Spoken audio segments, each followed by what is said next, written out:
Have you ever noticed something slightly uncomfortable about people who are, by every visible measure, doing well with money?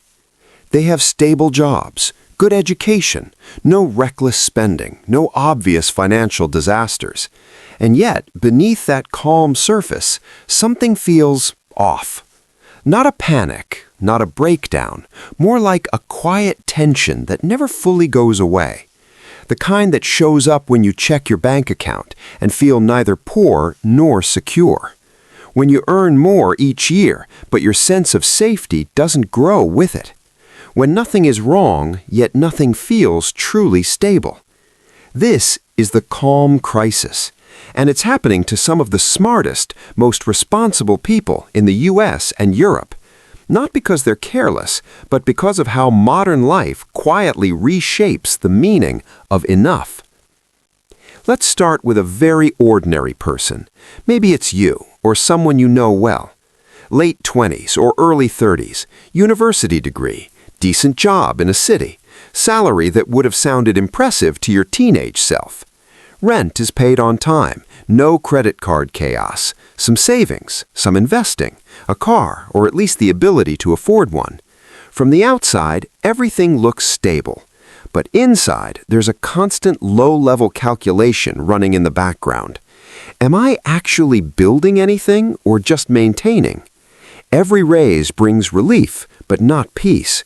Every promotion raises the bar of what normal life costs. Every year, the future feels slightly more expensive than the last. And strangely, the more competent you become, the more you notice this gap. Not between income and expenses, but between effort and security. In the US, this shows up as the $80,000 professional who still feels one bad year away from stress. In Europe, it's the stable salaried worker with strong social systems, yet an underlying sense that life is becoming financially tighter, not looser. Not in dramatic ways, in quiet ones. Housing absorbs a little more, insurance gets a little more complex, retirement feels a little more distant. Healthcare, education, and family planning all become large, abstract future numbers that never quite settle in the mind. Nothing is collapsing, but nothing feels fully solid either. That's the calm crisis. What makes this different from traditional financial stress is that it doesn't feel like danger. It feels like responsibility without resolution. You're doing the right things, you're not reckless, you're not ignoring reality, and yet the emotional reward for being financially responsible has become surprisingly small. You don't feel unsafe, you just don't feel secure. And psychologically, that's a very strange place to live. Because the human mind evolved to respond to clear threats and clear safety, not to endless, almost stable, not to permanent, manageable but tight. Let's look at the long-term effect of this state. When life feels financially fragile but not urgent, people adapt in subtle ways. They delay decisions, they stay in roles they've outgrown, they postpone family plans, geographic moves, career risks, or creative pursuits. Not because they can't afford them today, but because they don't trust the future enough to commit. This creates a form of financial paralysis that doesn't look like fear, it looks like caution. But over years, caution compounds, not just financially, but emotionally. You become very good at surviving comfortably, not very good at building margin. And margin is the real currency of psychological freedom. Not income, not net worth, margin. The ability to absorb change without stress. Here's the uncomfortable part. Most smart people in this situation are not failing at money. They're succeeding at a system that quietly converts intelligence and stability into permanent maintenance mode. In a system where income grows, but so does the cost of being normal. Security is privatized and individualized. Responsibility increases faster than financial slack, and comparison constantly redefines what enough means. You're not racing against poverty, you're racing against rising baseline expectations. And this race has no visible finish line, so your brain never receives the signal, "You're safe now, you can relax."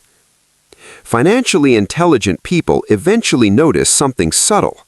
The problem is not their spending habits, not their budgeting skill, not even their investment strategy. The problem is that they've been measuring success in a unit that doesn't produce psychological stability. They measure progress in salary, lifestyle, asset value, career level. But stability is measured in something else entirely. Time without financial anxiety, optionality, ability to say no, distance from forced decisions. These are harder to quantify, so they get neglected. This is where the shift happens. Not a dramatic transformation, not a motivational breakthrough, just a quiet change in how money is mentally categorized. Instead of asking, "How can I earn more?" the question slowly becomes, "How much uncertainty can my life currently absorb without stress?" Instead of optimizing for growth, the focus shifts to building buffers, not flashy ones, boring ones. Time buffers, cash buffers, energy buffers, decision buffers. Not to escape work, not to quit society, but to remove the constant background tension, the feeling that one wrong move would be expensive. Financially intelligent people stop treating money as a scoreboard and start treating it as insulation. Insulation from volatility, from forced trade-offs, from permanent alertness. They don't chase freedom fantasies, they quietly reduce fragility. They don't aim for early retirement as an identity, they aim for low financial reactivity, the ability to make decisions slowly, calmly, without urgency. That's the real upgrade. And interestingly, this doesn't require extreme wealth. It requires clarity about what actually creates peace of mind. Not lifestyle upgrades, not social signaling, not even aggressive growth, but reducing how tightly your well-being is coupled to monthly inflows, decoupling comfort from constant performance, creating a life where money problems are allowed to exist without becoming emergencies. The calm crisis happens when capable people live in systems that reward competence but never quite deliver security. They're not in danger, they're not failing, they're just living in a permanent state of almost safe, and the mind never fully rests there. Financial intelligence at its deepest level is simply recognizing this and quietly, patiently designing a life that needs less constant reassurance from the next paycheck, the next raise, the next milestone. Not through hacks, not through hustle, through margin, through patience, through choosing stability over speed more often than society suggests.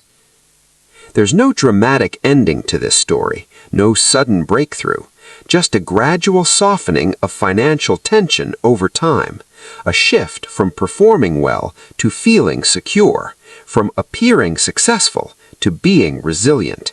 And that's a difference most people don't notice until they finally experience it.